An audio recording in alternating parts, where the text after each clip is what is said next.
आनंदजी, हे वास्तुशास्त्र जे आहे ते प्राचीन आहे की हल्ली हल्लीचं फॅड आहे?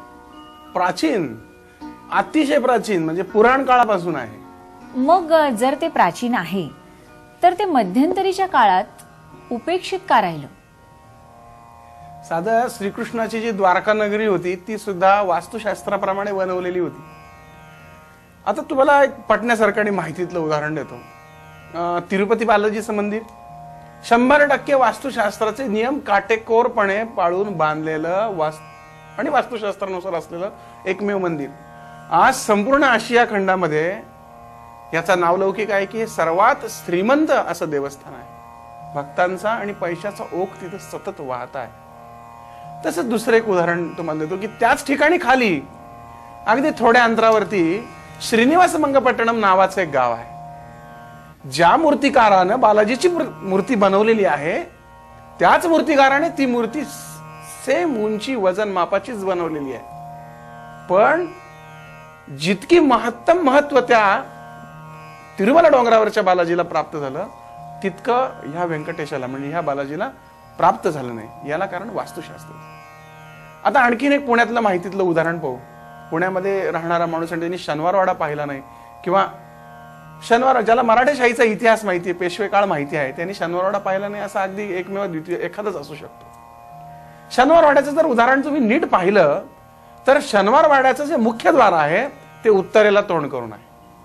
त्यामुळं त्या वाड्यामध्ये उत्तरोत्तर प्रगती झाली. पण ह्या शनिवारवाड्यामध्ये कालांतराने केलेले बदल, ज्याच्यामध्ये मधोमध बांधलेला पुष्करणी तलाव म्हणजे ब्रह्मवास्तूत खड्डा नको असं आपण म्हणतो ना, आणि मग त्यामुळे संपूर्ण पेशवाईचा ऱ्हास आपण इतिहासात नसतो. ह्या ब्रह्मवास्तूतल्या पाण्यावरून तुम्हाला आणखीन एक मजेशीर उदाहरण महाभारतातलं सांगतो.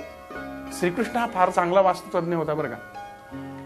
तर ह्या श्रीकृष्णाने कौरवांना डुबवण्याकरता जी मयनगरी स्थापन केली होती त्या मयनगरीच्या मधोमध पाण्याचा हौद बांधला होता. हे सर्वांना माहिती आहे, महाभारतातली कथा आहे. आणि त्या पाण्याच्या हौदामुळं ते कौरव लयाला गेले. कौरव पांडव म्हणजे किती जुन्या काळात, फार प्राचीन काळापासून हे वास्तुशास्त्र अस्तित्वात आहे. पण मध्यंतरीच्या कालावधीमध्ये अनेक परकीय आक्रमणं झाली ज्याच्यामध्ये माणसांना स्वतःच्या भवितव्याचा प्रश्न राहिला होता. या कालावधीमध्ये ही मागं पडलं गेलं शास्त्र. एवढंच काय, पण मध्यंतरीच्या काळामध्ये एकत्र कुटुंब पद्धती होती त्यामुळे सगळी दुःख विभागून गेली जायची. आता मात्र ही दुःख वेगळं झाल्यानंतर प्रत्येकाच्या वाट्याला ती मोठी वाटू लागलेली आहेत आणि म्हणून वास्तुशास्त्राला आता महत्व प्राप्त झालंय. वास्तुशास्त्राप्रमाणे घर निश्चित बांधा, निश्चित सुखी व्हाल.